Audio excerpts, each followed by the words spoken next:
Assalamualaikum warahmatullahi wabarakatuh. Assalamualaikum. Alhamdulillah kita melanjutkan pada kesempatan pagi hari Ahad ini untuk melanjutkan kajian fikih kontemporer, dan pada kesempatan ini kita akan membahas masalah hukum waris Islam kontemporer ya. Dan pada saat kali ini kita akan menyimak dan juga mendengarkan apa yang diutarakan nanti oleh guru kita Dr. Kiai Haji Ahmad Sarwat LCMA. Dan sebagaimana kita ketahui bahwa hukum waris ini kan sudah diturunkan oleh Allah Subhanahu wa taala dalam surat An-Nisa. Kalau tidak salah yang bunyinya auzubillahi minasyaitonir rajim, lirrijali nasibum mimma tarakal walidani wal aqrabun walin nisa'i nasibum mimma tarakal walidani wal aqrabun mimma qalla minhu aw kasur nasibam mafrudo. Jadi baik laki-laki maupun perempuan mendapatkan bagian daripada yang ditinggalkan oleh kedua orang tuanya dan kerabatnya ya. Dari baik itu sedikit maupun banyak, mimma qalla minhu aw kasur. Itulah ketetapan yang sudah ditentukan, nasibam mafrudo. Dan pada saat ini kami persilakan kepada guru kita untuk mengetengahkan permasalahan seperti ini dan dikaitkan dengan masalah-masalah kekinian kontemporer. Tentunya kan zaman berbeda, di samping zaman dan juga tempat ya. Zaman dahulu pada saat 14 abad yang lalu dan sekarang seperti apa, kemudian bagaimana, apakah ada perkembangan pada saat perjalanannya, demikian juga tempat di mana tempat mungkin juga tidak sama gitu ya. Kan setiap tempat itu ada namanya adat istiadatnya, bagaimana penerapannya. Baik, dipersilakan Pak Kiai. Bismillahirrahmanirrahim. Assalamualaikum warahmatullahi wabarakatuh. Alhamdulillah wassalatu wassalamu ala Rasulillah, amma ba'du. Terima kasih Pak Taufik, hadirin jamaah, Bapak Ibu yang dirahmati Allah. Hukum waris yang ada di dalam Al-Quran itu tidak akan pernah berubah untuk selamanya sampai hari kiamat. Kalaupun ada perbedaan di antara adat dan budaya manusia, bukan Al-Qur'annya yang dipelintir-pelintir biar sesuai dengan adat, tapi adatnya yang harus menyesuaikan dengan Quran. Ya kan Pak? Gimana kira-kira? Quran kita perkosa aja, sesuaikan dengan adat kita, salah nih Quran. Quran apaan? Ngerti apa Quran? Yang hebat tuh adat. Begitu? Atau adat kita yang keliru, harus menyesuaikan dengan Quran. Yang mana Pak? Kita menyesuaikan Quran, apa Quran harus kita paksa ikutin adat kita? Ya nggak mungkin lah adat kita jadikan pemenang, lalu Quran kita tafsirkan seenak udel kita itu. Dosa, masuk neraka, nggak keluar lagi Pak dari neraka itu. Kenapa? Karena itu yang disebut dengan menentang dan menentang. An-Nisa 14. Wa may ya'sillaha wa rasulahu wa yata'adda hududahu yudkhilhu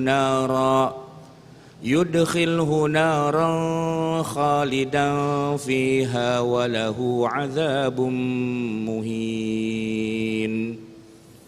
Wa may ya'sillaha wa rasulahu, siapa yang bermaksiat pada Allah dan Rasulnya, wa yata'adda, menentang, hududahu, ketentuan Allah.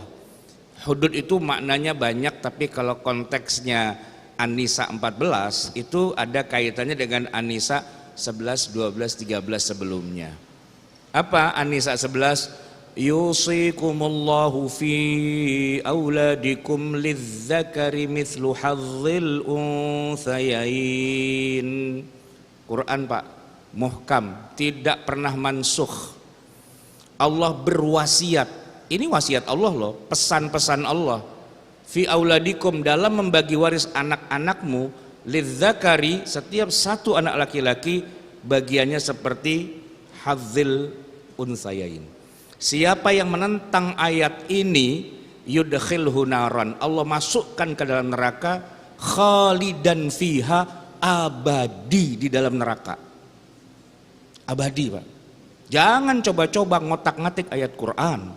Buat apa Quran panjang lebar bercerita? Itu Pak, ayat 11, 12, 13 kalau Bapak buka di mushaf itu 2 halaman full. Susah-susah Jibril bawa ayat itu, susah-susah Nabi menyampaikan ayat itu, tiba-tiba kita bilang akan bisa disesuaikan dengan zaman. Zaman pala lo, enak aja sesuaikan dengan zaman. Enggak bisa. Ya Quran ya Quran. Mau jadi muslim apa enggak? Atau mau masuk neraka dan enggak keluar-keluar lagi? Gimana Pak kira-kira? Yang benar Quran apa adat? Bilang adat gitu, masuk neraka Pak. Enggak keluar-keluar lagi. Dan itu ancaman serius Pak. Quran loh yang bilang yudkhilhu naran khalidan fiha. Masuk dalam neraka khalidan. Pak, dalam akidah ahli sunnah wal jamaah, yang masuk neraka nggak keluar-keluar lagi itu kan hanya orang kafir Pak. Firaun masuk neraka nggak keluar lagi Pak. Namruz, Dajjal gitu-gitu kan, Abu Lahab nggak keluar lagi. Tapi kalau orang Islam, Muslim dia mengucapkan 2 kalimat syahadat asyhadu an la ilaha illallah wa asyhadu anna muhammadar rasulullah, walaupun imannya cuma sebesar zarrah habbatin minal iman, dakhalal jannah, dipastikan masuk surga, walaupun mungkin dia di nerakanya lama karena dosanya banyak gitu Pak. Tapi pada akhirnya dia kan dikeluarkan dengan, ya kita sering maulid lah dengerin, dengan apa ya, dengan dengan kehebatan Nabi Muhammad SAW, yaitu dengan dengan kehebatannya Nabi, dengan Nabi Muhammad bilang, oh ini umat saya gitu, syafaatul uzma, syafaat kan begitu Pak. Tapi ada muslim yang dengan syafaat tuh nggak mempan. Dia muslim tapi syafaat Nabi nggak mempan. Kenapa? Karena Allah sudah mengatakan yudkhilhu naran khalidan fiha, abadi. Nah kalau Allah sudah bilang abadi, syafaat udah nggak mempan Pak. Dia mati muslim, disolatkan, dikuburkan di kuburan Islam, dimandikan, dikafani, ditahlilin, dihaulin tiap tahun. Tapi menentang hukum syariat Islam, yaitu bagi waris Islam, abadi Pak di dalam neraka itu. Ketemu Firaun dicengin Pak. Lo ngaku doang Islam, di neraka nggak keluar-keluar lagi, kata Firaun Pak. Dengan gua ketahuan kafir, emang nggak keluar-keluar. Nah lu Islam juga, sholat juga, kagak keluar-keluar. Emang apa sih lo? Bagi waris Pak, nggak sesuai dengan hukum Allah. Nah, emang bukannya lo baca tuh ayatnya bilang siapa yang menentang nggak keluar-keluar lagi? Ya, saya mah baca sering Pak, cuman nggak paham. Nah itu dia masalahnya. Baca doang nggak paham. Ancaman tuh Pak, ya kan? Yudkhilhu naran khalidan fiha wa lahu adzabun muhin. Allah pala lo itu dengerin isinya apaan, bukan Allah gitu Pak. Ini kelakuan umat Islam tuh Pak. Asal koriknya baca kenceng langsung Allah. Iya nggak apa-apa sih kalau paham Allah gitu Pak. Ini nggak paham. Diancam masuk neraka nggak keluar lagi langsung Allah gitu. Allah apaan lu diancam lo gitu Pak. Nah itu Quran tuh begitu Pak. Banyak orang ya kalau ini kejadiannya pada Bani Israel Pak, kayak gitu Allah udah maki-maki itu Pak. Bani Israel bawa Taurat tapi nggak jalanin isinya Pak, dikatain sama Allah. Mathalul ladzina humilut taurata thumma lam yahmiluha kamathalil himari yahmilu asfara, seperti keledai yang memanggul kitab suci. Cuman kalau umat Islam Quran nggak dijalanin isinya, Allah sih nggak bilang seperti keledai. Allah cuma bilang no keledai. Maksudnya lu paham, kalau orang lain dibilang keledai sebenarnya lu nggak jauh beda gitu. Cuman Allah nggak sampai hati aja bilang umat Nabi Muhammad sebagai keledai gitu Pak. Nah ini prinsip dasar ya kan. Baik. Nah masalahnya kan adat budaya kita kan dari awal udah bertentangan dengan yang ada di Quran Pak. Nah ini yang susah. Yang susah. Susahnya susah sekali lah deh dong gitu Pak. Saking susahnya. Kenapa? Begini. Saya kasih contoh jangan yang 2:1 lah. Yang gampang dulu. Allah Subhanahu wa taala di dalam Al-Qur'an mengatakan, ini surat An-Nisa juga ayat 12. Mungkin Pak Taufik bisa lihat lah ya. An-Nisa Pak yang 12-nya ini yang agak puyeng kita untuk bisa melakukannya. Kenapa? Karena di An-Nisa 12 itu adalah ada pembagian waris antara suami dan istri. Nah, ini saya baca Pak ayatnya. Walakum nisfu ma taraka azwajukum. Dah berhenti sampai situ aja dulu. Walakum nisfu. Apa artinya Pak? Separuh. Bagi kamu. Siapa kamu di situ? Kan suami kan? Walakum dan kamu suami nisfu separuh. Ma taraka azwajukum. Separuh dari harta yang ditinggalkan oleh istrimu. Kenapa istri meninggalkan harta? Karena dia meninggal dunia. Kan gitu Pak. Jadi Pak, kalau suami istri, istrinya meninggal, suaminya dapat berapa tadi? Nisfu, setengah. Misalnya istri punya duit 2M, suaminya dapat setengah. Ya kan? Illam takun lahunna walad. Kalau si istri itu nggak punya anak, ya. Fa in kana lahunna waladun, tapi kalau istri itu punya anak, baik dengan suaminya yang sekarang atau suami-suami sebelumnya, yang jelas dia punya anak, maka apa kata Allah? Falakumur rubu'. Maka kamu sebagai suaminya dapat rubu', seperempat. Dah, sampai di situ Pak. Ini ayat ini nggak bisa kita kerjain sekarang Pak. Kenapa nggak bisa? Ya dibilang setengah, seperempat, kan dari harta istri. Pertanyaannya, harta istri yang mana? Yang mana harta istri? Orang Arab Pak, ketika ayat ini turun santai. Karena dalam prinsip dasar kehidupan mereka, jauh sebelum adanya agama Islam pun, harta suami, harta suami, harta istri. Jadi kalau dibilang nisfu ma taraka, setengah dari yang ditinggalkan oleh istri, ya harta istrinya ketahuan itu dia harta istrinya. Bedanya sama kita Pak, kita harta suami ya harta istri ya harta suami. Nah begitu Quran bilang kamu dapat setengah dari harta istri, puyeng situ. Harta istri yang mana? Yang ada harta bersama. Nah kan jadi PR Pak, pisahin dulu mana harta istri mana harta suami. Di situ puyengnya Pak. Dan ini masalah ini Pak nggak ada di Quran. Quran mah menganggap orang dari awal, ini kan Quran turun di Arab Pak ya, turun di Arab. Udah dasarnya harta suami, harta istri udah pisah dari awal. Dari awal nikah harta suami sama istri itu pisah Pak. Bahkan ada yang namanya mahar, yang namanya nafkah, itu kan pemberian dari suami kepada istri.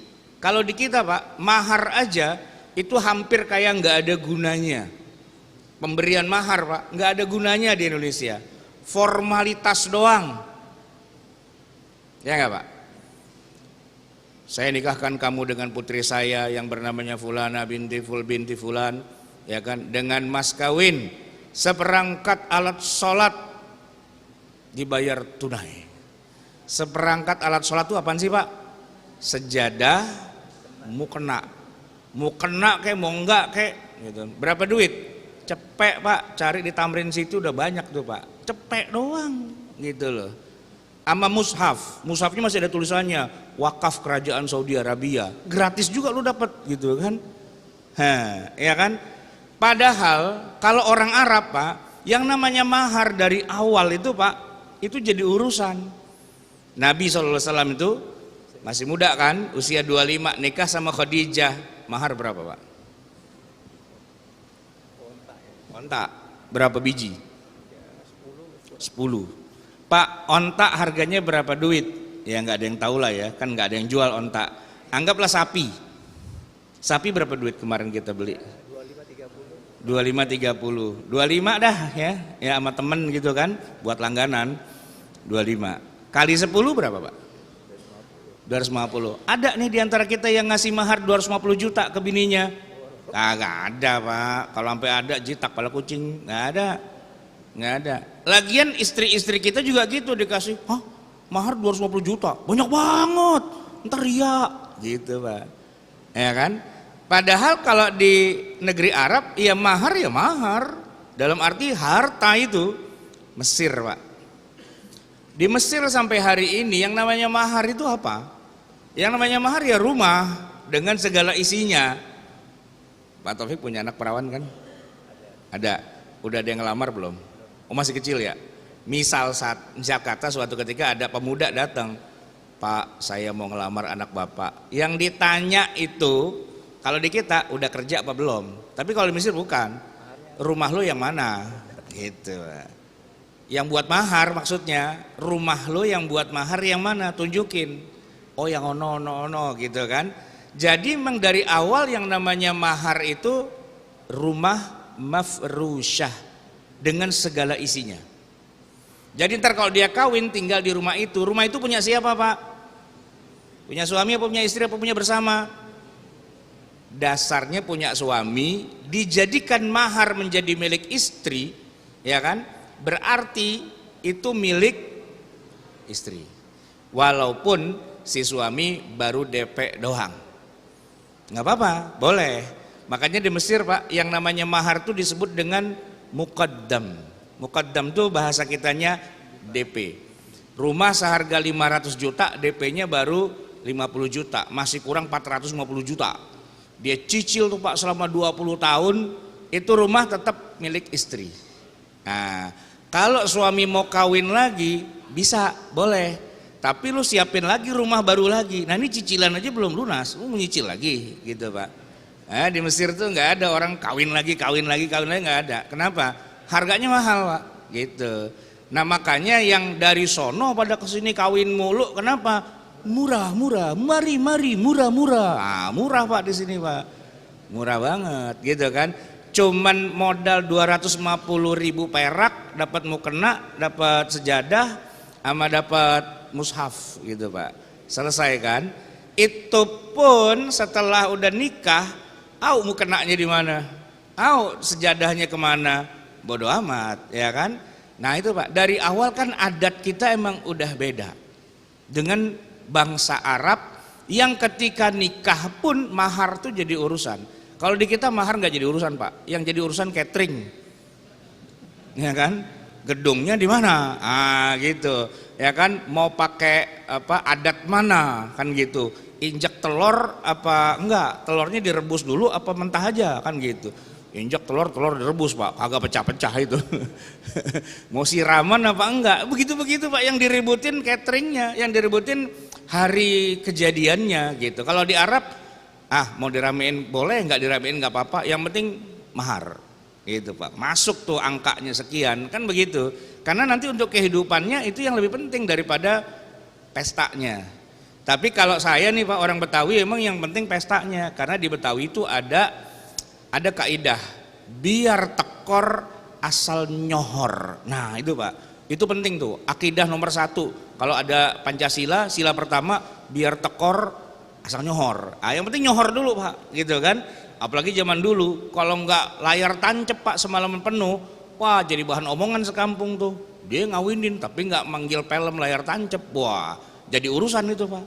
Ya jadi layar tancepnya itu Pak yang paling pokok. Makanya tiap malam minggu kita telan tuh ya, nonton layar tancep, nggak tahu yang kawin siapa, pokoknya ada yang layar tancep aja begitu Pak, ya kan. Kenapa? Ya karena biar tekor asal nyohor. Di Arab nggak ada layar tancep Pak, ngapain lu tancep begitu, yang penting mahar. Itu dari. Tapi kalau istri wafat, setengahnya balik ke suami kalau dia nggak punya anak. Tapi kalau dia punya anak, seperempatnya yang balik kepada suami sebagai waris. Di kita, nah lo ini rumah punya siapa? Nggak jelas Pak.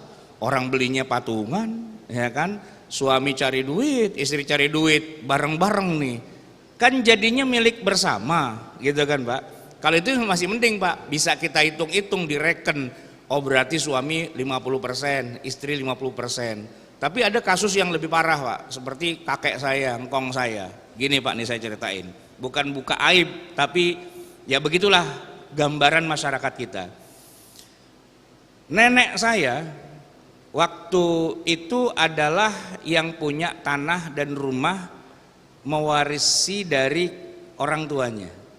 Nah kakek saya pendatang, sama-sama Betawi tapi Betawinya rada minggir dikit gitu. Ya kan Betawi yang orak, nih ketemu Betawi Pedurenan, Kuningan, Setiabudi. Nikahlah mereka.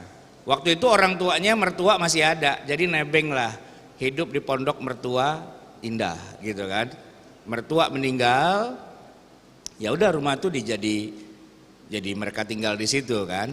Nah punya anak itu Pak 1, 2, 3, 4, 5, 6, 7 gitu kan. Nenek saya kemudian wafat. Nenek saya wafat, kakek saya masih ada sendirian nih, jadi perjaka ting-ting lagi gitu kan. Dia kawin lagi Pak, ngambil nenek baru, nenek kedua, punya istri kedua, beranak lagi 1, 2, 3, 4, 5 gitu kan. Dah giliran kakek saya yang meninggal, jreng gitu. Sekarang nih nenek yang kedua, kenapa jadi ceritanya jadi pemilik rumah nih, dari mana ceritanya? Ya kan? Nah itu yang jadi sengketa waris itu Pak. Kata nenek yang kedua, lah kan gue bininya gitu. Lah kan laki gue mati, salah sendiri kenapa dia mati? Ya gue yang punya, kan gitu Pak. Nah itu kalau dibalikin lagi, itu kenapa jadi punya lakinya? Kakek saya kan pendatang gitu kan. Iya sih saya pendatang, tapi kan saya nikah sama perawan sini, salah sendiri kenapa dia mati? Ya gue yang punya jadinya gitu Pak. Jadi hukum siapa yang mati, salah sendiri kenapa lo mati? Gue yang kuasain jadinya Pak. Itu Pak bertentangan nggak dengan hukum waris? Bertentangan lah. Di kita tuh gitu. Jadi harta bersama itu Pak, parahnya adalah siapa yang mati salah sendiri gitu Pak. Dan itu kejadian. Coba aja Bapak tes. Kita punya bapak nih, kita punya ibu. Kalau misal kata bapak kita meninggal, ya kan? Ada yang berani bilang sama emak kita, "Mak, bagi waris dong harta bapak." Ada yang berani bilang begitu? Nggak ada yang berani. Emak kita kecak pinggang, ya, numbu tanduknya gitu. Apa lo? Emak masih hidup, minta bagi waris segala, lo cekek aja di emak sekalian, begitu Pak. Karena dalam pikiran seorang emak, kalau suaminya meninggal, bapak kita meninggal, ya udah berarti harta itu milik emak.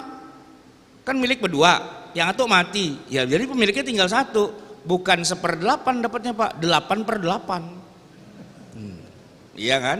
Iya, gitu. Jadi tiba-tiba emak jadi merasa pemilik, harus kan emak 1/8 dong, kan dia istrinya, dan kita sebagai anak-anaknya dapatnya kan sisanya asobah 7/8. Mana ada begitu aturan di Indonesia? Nggak ada. Quran diinjak-injak Pak, bukan diinjak-injak sih, nggak sengaja keinjak Pak, kagak paham. Nggak paham, ya kan? Itu yang kejadian. Nah sekarang masalahnya begini, ini Qurannya mau kita belain apa adatnya yang kita belain? Ya tentu Qurannya kita belain. Kita harus kasih tahu pengajian emak-emak, Bu, ibu nih ya dengan suami, kalau emang ini rumah suami, ya ibu jatahnya cuma 1/8 Bu, bukan 8/8 gitu. Ya tapi kebanyakan kan nggak begitu, ya kan? Lu bagi waris tungguin emak meninggal dulu gitu Pak. Dan rata-rata kita begitu Pak, bagi waris nungguin emak meninggal, ya kan? Takut kualat. Ya nggak Pak Topik? Takut kualat. Nah, takut kualat kita. Masalahnya Pak, emaknya nggak meninggal juga, ditungguin kagak mati juga. Yang mati malah anaknya pada mati. Soalnya bukan apa-apa, anaknya anak soleh Pak. Tiap habis sholat doain, ya Allah panjangkan umur ibuku, berikan kesehatan. Sehat dia Pak, didoain ya kan, kagak mati juga. Nah kita kapan bagi warisnya nih emak, kalau emak gak mati kan gitu. Ya bagi waris kan harusnya bukan nungguin emak mati dong, kan yang meninggal bapak kita, yang dibagi waris hartanya bapak kita dong, bukan hartanya emak.